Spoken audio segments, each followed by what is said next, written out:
All in besties, talking Tesla. Don't mind if I do now. For those who don't know, of the four folks on the All In podcast, Jason Calacanis is an absolute OG.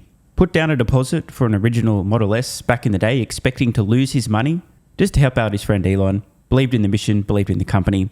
You've probably heard that story, and if you guys haven't, check it out. Chamath Palihapitiya, a big fan of Tesla, and also a massive investor, in particular in Tesla bonds back in the day. Of course, he's since taken that money out, funded a few SPAC attack projects, but he was out in the media defending Tesla and pointing out the long-term thesis many years ago when most were thinking the company was going bankrupt. Then you have David Giant Nutsacks, a member of the original PayPal mafia. In other words, the guy literally worked with Elon Musk a couple of decades ago.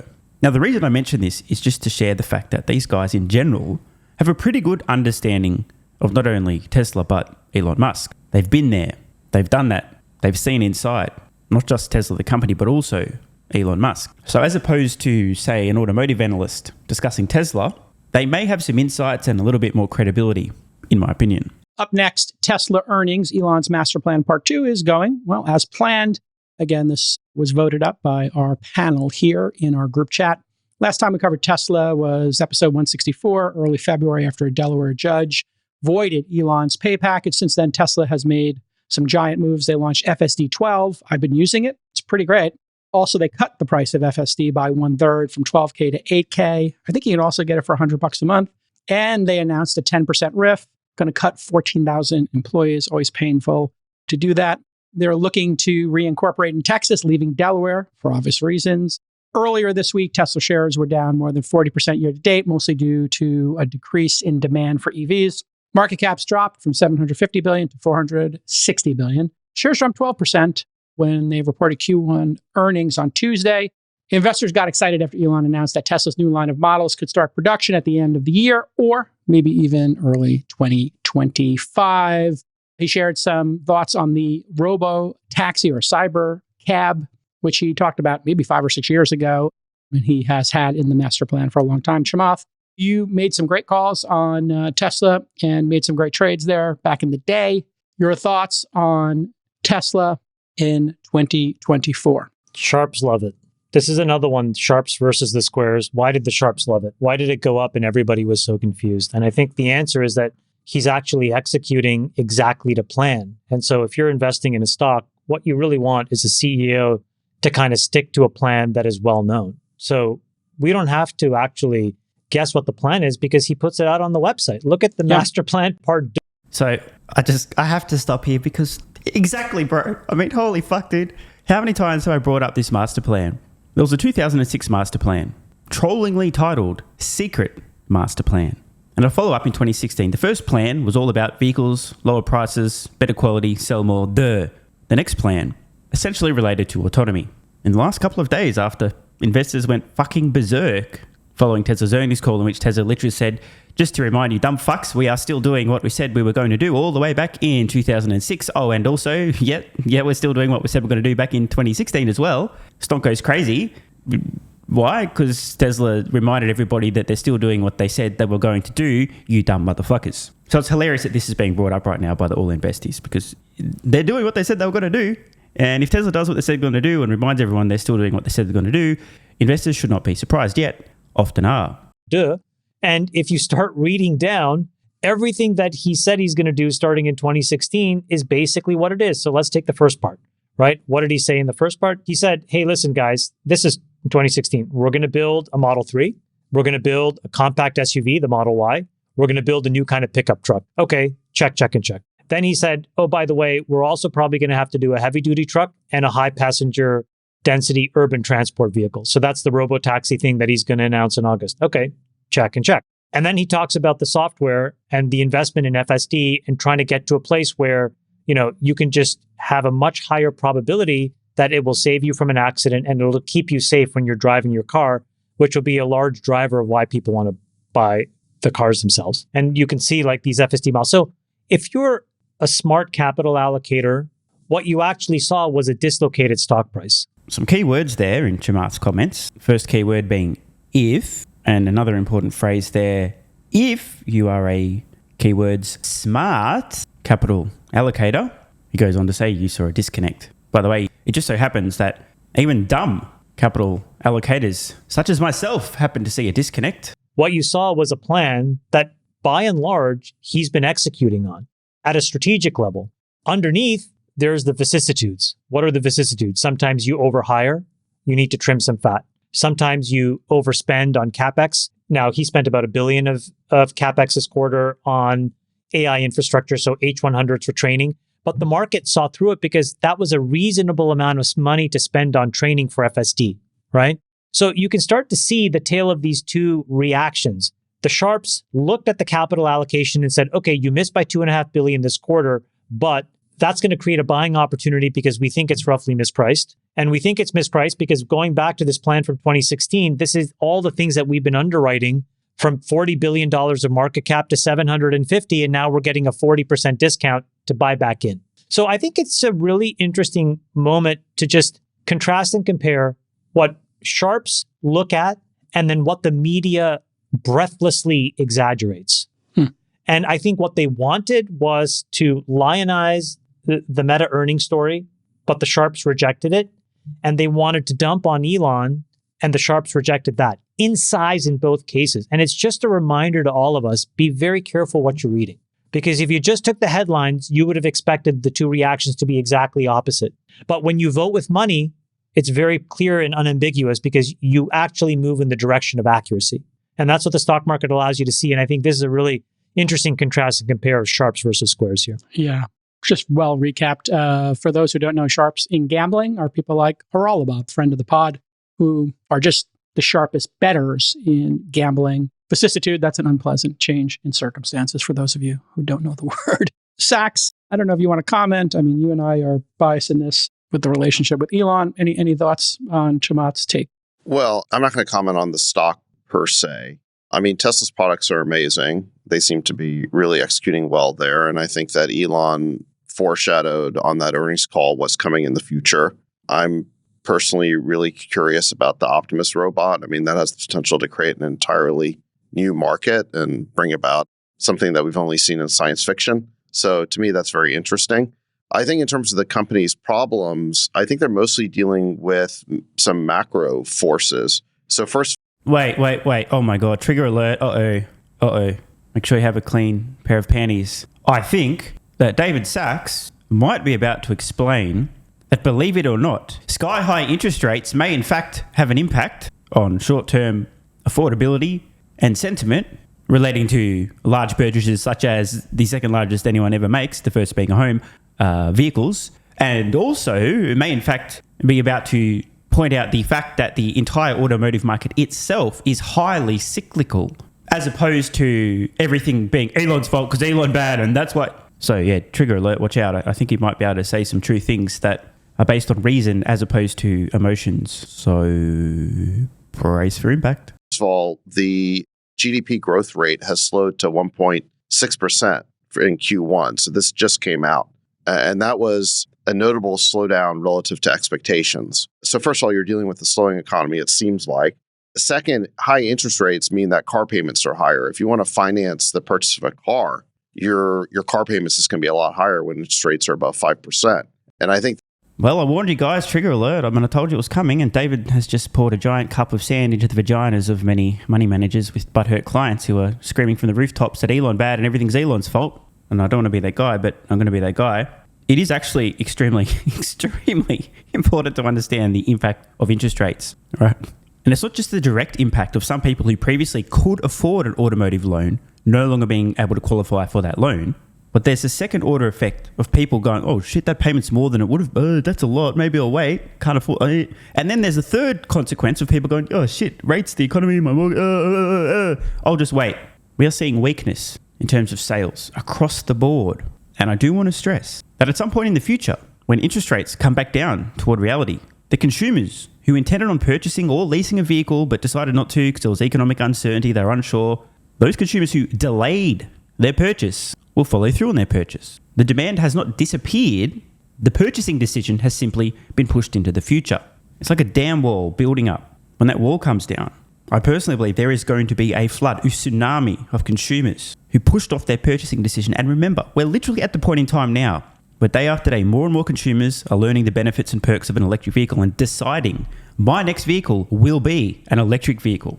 So this is going to be a double whammy, an ultimate tsunami. You have the consumers who delayed their purchase, who were already going to buy an electric vehicle. Then you have the consumers who delayed their purchase, who would have been dumb enough to buy an ICE vehicle, who while they're waiting and delaying that purchase will go, hang on, wait, EV's a bit, I'm going to buy an EV. I mean, this is the perfect storm. It's just building and building and building.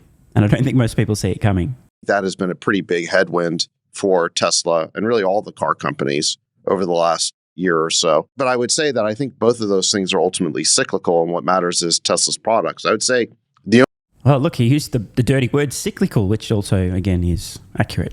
the only issue they have that's a real long-term issue is just the Chinese competition. Companies like BDY are ramping up production of knockoff products at low prices. And so managing the competition with China is probably the only one of these issues that's, I think, probably a long-term issue for them to deal with. Let me ask a question here. How do you rank these businesses? Energy, Optimus, trucking, ride sharing. Energy, Optimus, the robot, trucking, ride hailing. Rank those your number 1 or 2 in terms of potential for Tesla Chamath. I'm going to jump the gun here because we know the actual answers here. Number 1, by multiple orders of magnitude, is the humanoid robot. The caveat, of course, is if they pull it off. Jason didn't say what's the probability they'll pull them off. He's just talking about the potential scale of these opportunities. So obviously, Optimus by multiple orders of magnitude, followed by Autonomy, which itself is an order of magnitude or more beyond the vehicle business and also the energy business. And trucking, obviously, is a subset of automotive. So I'll be very surprised if we don't hear across the board unanimous responses. Optimus, number 1. Robotaxi, number 2. Energy, number 3. Trucking, number 4. Although I do expect a couple of the guys are going to say, well, if they pull this off, as opposed to just referring to the potential scale, assuming they are successful. Let's see how good my spider sense is on this one. Round the horn. It's a good question. Ride sharing Is number 1. The absolute, probably by an order of magnitude. Well. Strong. Disagree with Chamath here, and that's putting it lightly. Now, if we're talking about probabilities of achieving said things, Optimus is still such a long way out. There's a lot less visibility, whereas Autonomy is a done deal. But, bro, Chamath, dude must be high. I don't know what he's smoking. The entire global economy, world GDP is built upon useful labor. If you massively expand the amount of useful labor, bro. Aye. And interesting. the reason I say that is in order for ride sharing and ride hailing to really work the way that they envision it, you will have level 5 autonomy supported in jurisdictions where, again, if you just look at part 2, the whole point is you can summon a car from your app. And if you don't have access to a mobile phone, you can go to these bus stop equivalents and just press a button and the car comes to you. And so in that world, there's just so much value add in terms of passenger safety and sustainability for the environment and less traffic. It's a gargantuan game changer. On that, I totally agree. I mean, again, $10 opportunity autonomy, right? Totally agree with those points. But I'm looking forward to hearing Chamath explain why massively expanding the amount of useful, intelligent labor globally, literally encapsulating everything over the long term, right, wouldn't dwarf the autonomy opportunity, which inherently is a subset of everything that's happening on Earth, which is a result of intelligent labor. You understand what I'm saying, right? Labor is everything. Intelligent labor, right? Autonomy is only a portion. I don't understand the reasoning here. Chamath, please tell me what you're smoking. Meanwhile, What's your number 2? Just to contrast, Uber and Lyft seemingly are profitable because they find pricing power to raise prices. So if Tesla enters in as a third player in that field and just guts pricing, which I think would make sense for them to do, I think this thing is just gangbusters nuclear. So again, completely agree with what Chamath is saying about autonomy. Well said, by the way, gangbusters nuclear. Jason seemed a little bit perplexed by Chamath's mention of autonomy, though. He's like, interesting. So I hope Jason presses him a little bit to explain why the humanoid robot doesn't dwarf autonomy. In other words, why a single slice of the pie could possibly be bigger than the entire pie. My best guess, by the way, is that Chamath doesn't see it as reasonable enough, soon enough, possible enough, likely enough, probable enough that it's worth considering the ultimate potential of Optimus. I think that's where he's coming from here. As in, look, autonomy is going to happen, I can see it, and it's fucking huge, as opposed to Optimus, it's still early days, maybe it doesn't happen, maybe they're not successful, blah, blah, blah, blah, blah. A little bit puzzling. That's a really interesting point. What do you got, Sachs? Going around the horn here. Well, I already said Optimus, but that's based on a long-term view. You know, I could count on David Giant Nutsacks. Totally agree. See, as he points out, long-term Optimus. Duh. I mean, duh.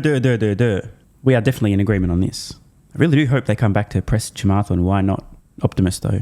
Yeah, this is a long-term question. Based on the long term, 1 and 2. In the long term, in terms of option value, I am the most intrigued by the robot play. And Elon has pointed out that once you have robots that are capable of doing lots of different jobs, pretty much any job you point them at, that we could have more robots on Earth than humans. So it's a big future market. So you got Optimus number 1, and who's number 2? I agree with Chamath in the short term that ride sharing could really reach its logical conclusion with robotaxis. Remember when Uber first gained steam and people were speculating about how big the market could be? There was a lot of giddy talk about how car ownership would change and you wouldn't need to buy a car anymore because you would just use Uber all the time. We called it going full Uber. Yeah. And I went full Uber. So before Sachs responds, I personally went full Uber, let me think here, 6 years ago. Or I shouldn't say full. I went mostly Uber, within a couple of years of discovering you were one of the that first, product. Yeah.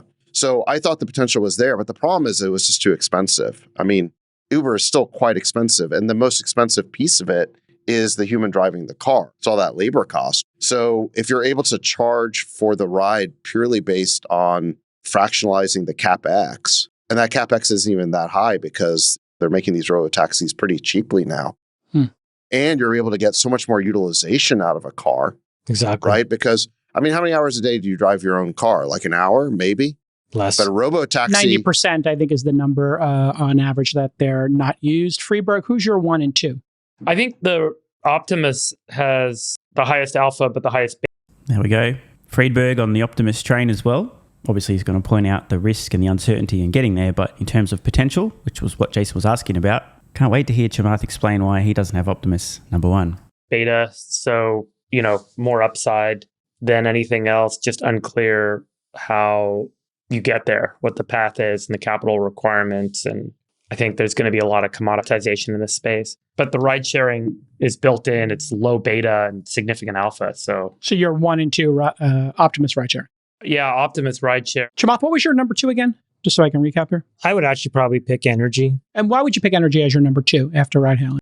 Bro, what the actual... Now, again, energy is a huge opportunity, right? But does he...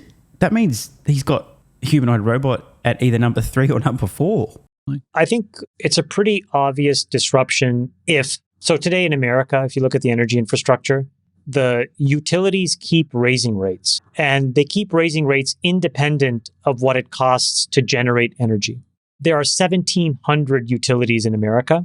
They are, by law, obligated to spend, I think in the next 10 years, about $2 trillion on CapEx. They will pass all of those costs, plus a margin, to consumers, even though in these next 10 years, the cost of generating an incremental unit of energy will be essentially free. So I think the very disruptive play is to take 100 million homes and make them mini utilities. Say more. And what does it mean, make them utilities? You go to a website. Again, the biggest investment I've made is in a company called Palmetto. They are close to now the largest residential solar business in the United States, if not the largest already. Now, what do they do? You're a consumer. You can go and lease or buy. It doesn't really matter. And we give you a super cheap system that goes on top of your roof, plus a battery system. And all of a sudden, you're totally resilient and independent of the utilities. And we help change the laws so that every time you have excess energy, you can put it back into the grid and get paid, which is called net metering. So if you have 100 million of these mini utilities competing against 1,700 incumbents that are forced to make huge investments and are mispriced, that's an upheaval of an enormous amount of market cap, but also an enormous amount of debt. There's trillions of dollars of debt. So I've always thought a ginormous directional bet to make would be to go long the disruptor. The person that helps arm the rebels in this case would be the person that arms 100 million homes. And then eventually at some point just short the debt of these utilities because they won't be able to service them if enough people quit and don't need PG&E and everybody else. It'll be just massively, massively disruptive. So that's why I think that market could be big. I like the Optimus market. The only thing that I'll say is, in my experience, when I've looked at these generalized robots, the conclusion that I came to, and I could be totally wrong, is I suspect instead of having a generalized robot, you have very specific use case. Okay, I see where Chamath's going with this. I do believe, here in a minute, he's going to be so wrong on this. I understand what he's getting at, right? Specific use robots, right? You need a robot to pick up some heavy shit in a factory, you just have a gigantic arm, that's all. Just imagine that Chamath was instead explaining why it makes much more sense for autonomy instead of having a generalized solution where you could essentially pick up and drop the vehicle anywhere on Earth and you can figure out what to do because it's intelligent. Instead, arguing for a much more brittle, customized, hard-coded solution in a tiny little geofenced area, lots of unnecessary sensors, pre-map in HD, teach it everything about the road rules. You understand what I'm getting at here, right? I don't think Chamath has really taken the time to think through the implications of an intelligent humanoid robot. Now, again, this is important. Humans are intelligent and humanoids, right? And look what we've done so far. Now imagine that you have something in the same form, therefore should be able to do essentially everything that humans can do physically, that's also eventually as intelligent and, wait for it, eventually even more intelligent than humans. I'm guessing Chamath is primarily doubting the ability for Tesla to increase the intelligence of these things. Otherwise, really not sure why he'd be making this argument. It's pretty basic, right? Just like I argue that we have hundreds of millions of examples of camera-based systems driving vehicles. They're called humans, so therefore vision should work for autonomy via FSD, right?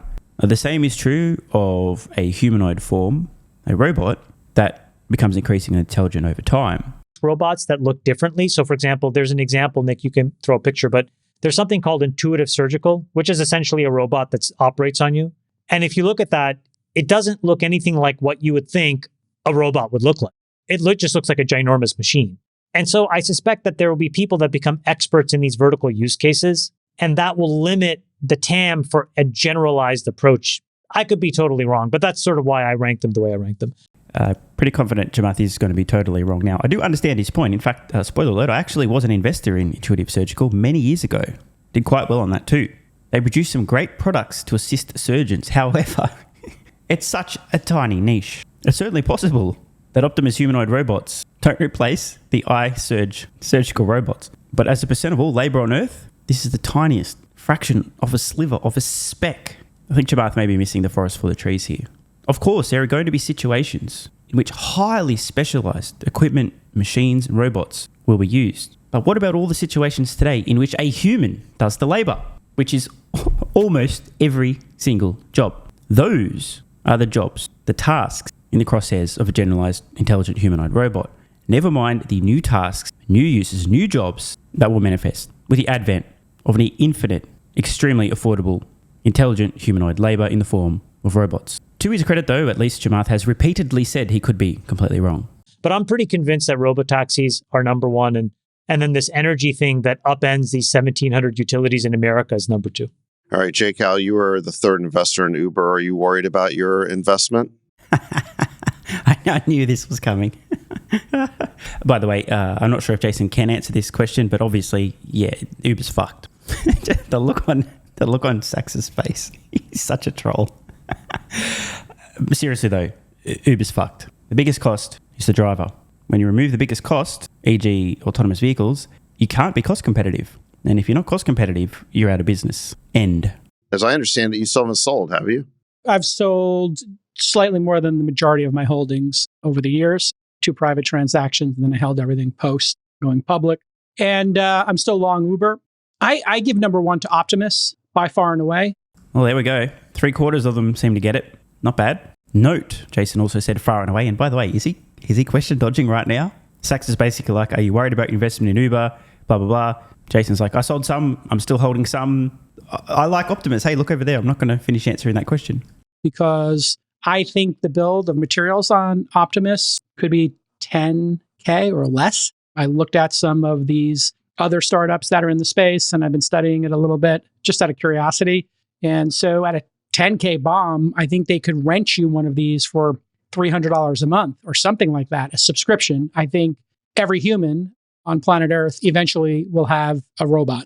So I know that's crazy, but I think Optimus will dwarf the entirety of Tesla's other businesses. Number 2 is energy clear. How interesting. Optimus will dwarf the entirety of Tesla's other businesses. Again, he's right. I mean, shout out to me saying Optimus is going to make it all look like a rounding error. And I do mean that. Seems Jason is on the same page. It just sounds so absurd and gigantic that you just can't believe it's true. But when you do think about the numbers, as Jason mentioned, right, he believes long term, every human on Earth is going to have a bot, at least one. And obviously, everyone who owns a bot is going to be paying something per month to operate that bot, a few $100s a month, whatever it is. The more capable, the more functionality. Maybe there's different packages. You've got a warehouse functionality or a factory functionality subscription. You've got a housekeeper, nanny functionality. You've got a home chef, cook. There could be a bunch of different packages, or you just get everything all in one. Either way, people are going to be paying a few $100s a month at minimum for these things. And that's recurring revenue every single month for the lifetime ownership of that bot. So imagine if Jason's right. Let's just say that by the time humanoid robots have been produced at massive scale, there's about 10 billion humans on Earth and 10 plus billion humanoid robots. What is Tesla's share of that market? And what is the average customer paying per month for the software that enables the capabilities of that bot? The numbers get so utterly ridiculous, it truly defies belief. If you'd like a peek at some of my estimates in different scenarios, head over to Patreon and check out my Tesla valuation model, available to supporters at the investor level and above. Big caveat, however, it's not until the 2040s, 50s and beyond where things get utterly insane. I do model out that far, but I only share up until 2033 because the rate of uncertainty just becomes so astronomical. It's not worth sharing, but it's still worth doing the exercise. When I say Optimus is going to make the rest of Tesla's businesses look like a rounding error, I mean that literally. Clearly, I think number 3 is ride-hailing. Number 2, energy. Fairly obvious what's happening here. If you look at what's happening with data centers, it spiked, I think, from like 3 or 4% of energy now to like, is it 15%, Chamath? I think we had a discussion with Phil Deutsch. I think it's 18%. It's almost 20%. It's a huge number now. Okay, so we dovetail the two stories together. These H100s are beasts, cooling beasts. This is like, you can't even, Phil Deutsch was telling us in the group chat, like you can't even cool some of these places. And what that means is there's going to be demand for energy. To Chamath's point, if each home becomes a little provider, it's going to create some regulation change, I believe. I'm no expert on the regulations. We should definitely have Deutsch on the pod at some point to talk about this. But imagine these, like in Texas, they keep having the grids go down. And in Australia, they have the grids go down. It's going to be so annoying for consumers to have the grids go down while demand spikes for data centers. All the regulations are going to get opened up to put batteries and solar everywhere. It's also dangerous. I mean, people die when these blackouts and outages occur. And also, like we saw in San Carlos here in the Bay Area, nat gas lines explode. PG&E is responsible for forest fires. I mean, if you can do your part to basically get off these grids, use somebody like Palmetto or somebody else and just get solar, Tesla, and be done with it. And at least you're not contributing to some of these downstream errors. Yeah. And so I agree 100%. And by the way, if you can make money from your solar and your batteries and somebody else picks up the cost of installation, I think there's some arbitrage here, Chamath, to be had. And I think that's like what you discovered when you did your first principle approach to this. So I think those two businesses will be far bigger than anything else they're doing. Now, on ride hailing, I'm using FSD 12. I have been using Autopilot. I was one of the first users of Autopilot, from the beginning, like literally. And FSD 12 is a significant improvement. That being said, all of these systems work really well in a controlled grid, like we've seen with Waymo in Arizona and in limited parts of Los Angeles and San Francisco. I think that vision is 5, 6, 7 years out from having low single-digit percentages. And you may have seen Uber has incorporated Waymo and the taxis in London into their system. I think Uber's ultimately going to be the place people go to. So, look, I don't know, but I'm kind of getting a feeling here that possibly Jason's investment in Uber is either clouding his judgment or preventing him from saying what he really thinks. It seems like a lot of hopium right now. Who knows? Maybe I'll be wrong. Maybe Uber's still going to be around and thriving a decade from now. Call up one of 20 different self-driving. I think a lot of people are going to get there at the same time. Wouldn't be surprised if Elon gets there first, but I think that's 5 or 10 years out, if I'm being totally honest, in terms of getting to scale. So I would never, ever bet against Elon, seeing what he's done, watching. Wait a second. When are you saying that self-driving will be good enough to power just one robotaxi? Let's just forget about the scale. Just like when will So this is actually a great question because this is obviously the important milestone. When Tesla is able to legally operate a robotaxi somewhere first, it's probably going to be in California, in San Francisco, that's the moment everything changes. Because from that point, they have a generalized solution already capable of safely driving in one region. The time between San Francisco to most of the United States to most of the world, in my opinion, is going to be very compressed and happen faster than people realize. Great question from Sachs. Looking forward to hearing what Jason has to say. Will it be good enough to have like a steering wheel free car? Yeah. So if you can just look at Cruise and Waymo and you can have your answer, which is I'm not sure where he's going with this. today in a contained environment with remote drivers intervening on some regular basis, it works. So people are taking Waymo, San Francisco, LA on a pretty regular basis. Cruise, I think, got kicked out of San Francisco. But if in the Cruise data, there was a lot of interventions going on. I suspect Waymo's doing a lot of interventions. So I think... I don't want to be a proponent of this, by the way, but bleep out his name, was saying that, Jason, with FSD, they're very strict that you have to be holding the steering wheel and stuff. Yes. But you can go to Alibaba and buy something that hacks that, right?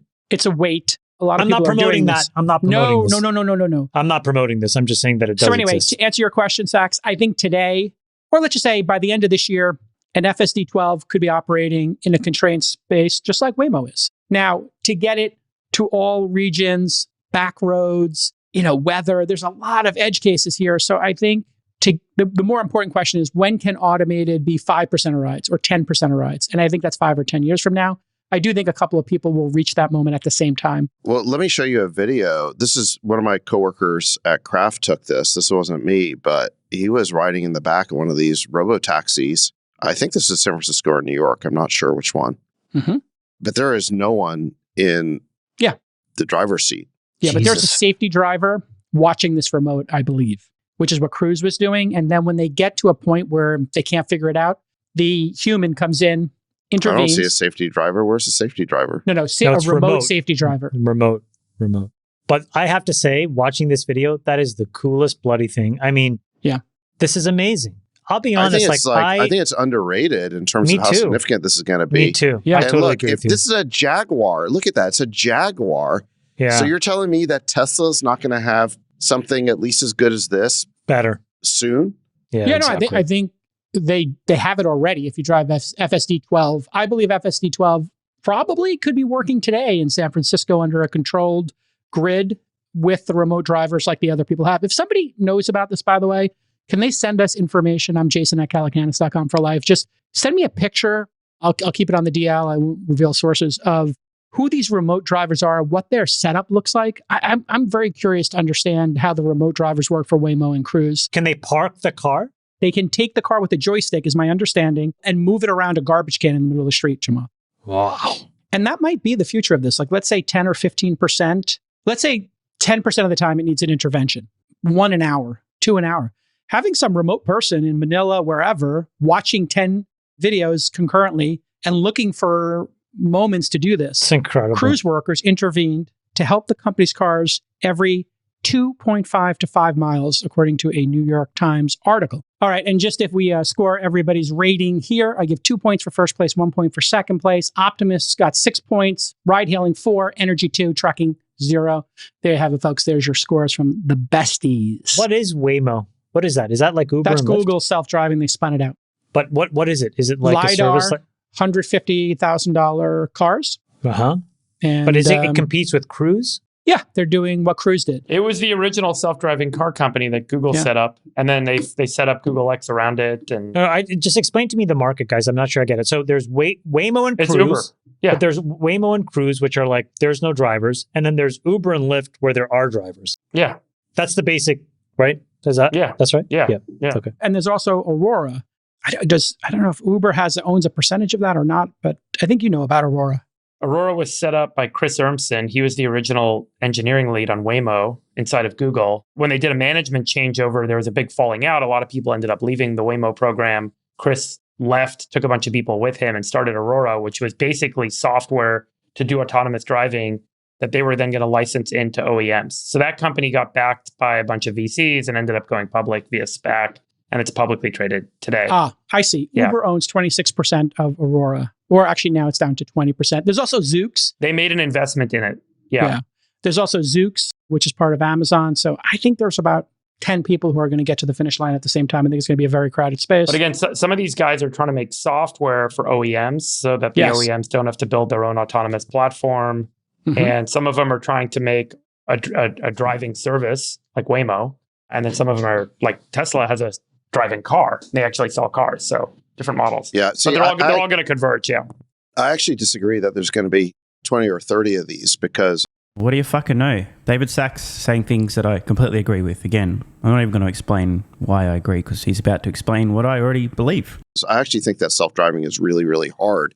And we know that Tesla has been spending years getting to this point, and then Google as well. So I'm not sure why there'd be more than 2 or 3 companies that can do self-driving. There are 10 or more pursuing it. I do agree it goes down to 4 or 5. And then it's a question of, is it a winner take all, winner take most? And that's what remains to be seen. But I mean, you need a ton of data to make it work. And ding, ding, ding. You need a lot of data around edge cases. And so the advantage Tesla has is they actually have so real many cars on the road. Yeah. They have real cars on the road with real driver minutes and with drivers using the previous version of FSD and making interventions. So they're constantly getting better. I think Google seems to be putting enough resources into this to get somewhere, but I don't think a lot of companies are going to figure this out. I think it's going to be somewhere between 1 and 3 companies figure this out. Well, Waymo has the most on the road right now. I think Cruise is second to them in terms of in market. So the question is, how quickly can Elon get this out? Have you guys, any of you guys taken one of these robotaxis? I haven't taken one. No, that's one of my coworkers. Yeah. We got to do Freeberg, that. have you taken one? Yeah, they're cool. They just move around. You did take one. Like, yeah, they're all over the city. You can take them in San Francisco now. Yeah. You have to download the Waymo app? Yeah, and there's like a wait list, and then you get on it, and they're letting people on, and then you just get on it and go for a ride. Pretty cool. By the way, someone tweeted something kind of funny. They said, it took Uber years and years and like $1 trillion to finally get to profitability, and now they're about to get disrupted by robotaxis. This is It's true. brutal. Unlikely. I think unlikely. I think it's going to be a very slow rollout. And I think Jason is going to be painfully wrong on this one. 1 or 2% a year. So, but it compounds, and so we'll see. We certainly will see. Very interesting to hear the perspective of these 4 guys. The consensus from Jason's poll, completely agree with. Biggest opportunity by far, Optimus, then autonomy, then energy, then trucking. Although I've got to admit, once again, I was stunned to hear what Chamath had to say, and also surprised as fuck by Jason's thoughts around autonomy and his hopium regarding Uber. But hey, only time will tell. Want more content? Early access? Bunch of perks? Click the links in the pinned comment. AG1 has given me a massive, meaningful boost in energy, allowing me to do a lot more every day, including using my brain more and using my body more. I highly recommend you guys and girls check it out. It's an excellent way to fill in nutritional gaps. It's got 75 high-quality vitamins, minerals, and whole food source nutrients, plus prebiotics and probiotics and digestive enzymes and adaptogens to help you deal with stress. Plus, if you click the link in the pinned comment or head to drinkag1.com/SMR, you can get yourself a 1-year free supply of vitamin D3 and K2. But don't take my word for it. Here's what some of you guys and girls have to say. AG1 has changed my life. I was, as you described, treating myself like a circus, ate like trash, rarely exercised, used alcohol as a stress crutch, cannabis also. AG1 is what gave me the kick in the ass, got me back to the gym, motivated me to do more for myself, family, my business, etc. Keep doing what you do. Now, I know there's some skeptics, the same kind of people who think Elon Musk is a fraud, reading this going, what do you thought? There's no way that's possible, bro. It must be a placebo effect. Believe it or not, this is a recurring theme. If you give your body everything it needs to feel and perform its best, including having a lot more energy, you'll need ways to use that energy. For me personally, that includes more exercise, moving my body more social activity, and more cognitively demanding tasks, including producing a fuck ton of exclusive content over on Twitter and on Patreon, plus my daily YouTube uploads. The proof's in the pudding. On to another testimonial from a viewer of this channel. SMR, you asked me to provide feedback on AG1. Here it is. It has helped with mental acuity, stamina, and intestinal waste management. Can't read between the lines. Certainly helps with regularity and digestion. That's what the digestive enzymes are for. It has also dramatically reduced my cravings for sugar. You guys need to stop eating sugar. It's fucking poison. I'm 50, 5'9", and overweight, aka a fat motherfucker. I think that's a technical term for overweight, isn't it? Is it fat motherfucker or obese? I can't remember. I average 100 hours a week in the West Texas oil fields as a safety supervisor. Jesus Christ, dude. No wonder you're struggling to keep your weight under control. 100 hours a week. Brutal. It has helped me lose weight. It is not an appetite suppressant. It can help fat people suppress cravings, and motivation to be healthier is critical for changing your diet. Love you, brother. Again, this is a great point and something people really don't seem to grasp. If you have more energy, everything becomes easier. It's like turning on easy mode for life. A few years ago, before I was taking AG1, my health was trash. I was struggling to get through the day, had afternoon fatigue. The last thing I wanted to do was either use my brain or move my body. Didn't have the energy. Now, my biggest struggle every day is figuring out ways to use that energy. I'm exercising way more, doing a lot more with my friends and family, and of course, my work output has increased substantially. And you can fact check me. Check out the average length of my videos I was posting to YouTube 3 years ago. Need I say more? And one final testimonial. Love this one. Okay, here's the deal for me with this AG1 shit. I'm 41 years old and not the type to eat, drink, smoke, or sleep healthy, so I was skeptical. That being said, here's what I experienced. Day 1, meh. Day 2, afternoon fatigue was about 45 minutes late. Day 3, 0 afternoon fatigue. Day 4, 0 afternoon fatigue plus extra energy. Day 5, again, 0 afternoon fatigue plus energy, wondering, what the fuck, really? See, this is the thing, right? The results for many people are just almost too good to be true. This is the same experience I had. My afternoon fatigue just vanished out of nowhere. I'm like, wait, what the fuck? Why am I not tired in the afternoons anymore? Surely, it's not that AG1, is it? Turns out it was. Day 6 and 7, same thing. Day 8, same thing. Plus, I had the want to get things done around the house that I normally would slack off and not get done. Again, the point, extra energy, you'll need to use it, you'll find ways to use it. Day 9, 10, and 11, and today is day 12. I fucking love it. So however you managed to get me to buy it, I'm so glad you did. Thank you so much, SMR. It really changed me so far. Guys, this shit really works. Just try it. By the way, this is the reason I continue to relentlessly promote AG1. A lot of people get real fucking mad in the comments. Oh my God, Snake Oil Salmon's sold out. Oh my God, he's a scammer. This is fraud. But constantly, I'm pretty sure everyone making these comments is also currently short Tesla stock. I'm not particularly concerned about people having a negative perception, those folks suffering from small brain syndrome, still living in my bum's basement syndrome, etc., writing mean comments, claiming AG1's a scam or it doesn't work. I mean, bro, when I get feedback like this is what keeps me going. Just try this stuff for a month, and if you don't get these results, get your money back. See, it's a literal no-brainer. It's an IQ test at this point in time. Testimonial after testimonial after testimonial like this. Get your money back if it doesn't work. Just try it for a month, and if it doesn't work, get your money back. Today's the day. It's finally time. Be like this guy who was a massive skeptic, but finally, after 1,000 promotions in a row, caved in, tried AG1, and has results like this. Head to drinkag1.com/SMR or click the link in the pinned comment, and please, let me know how you're feeling in a few weeks' time. Now, if you'll excuse me, time to put my extra energy to good use. I'll be recording some more exclusive content for Patreon and my Twitter subscribers. So click the links in the pinned comment, see you over on Twitter and or Patreon, and don't forget to grab your AG1. Love ya.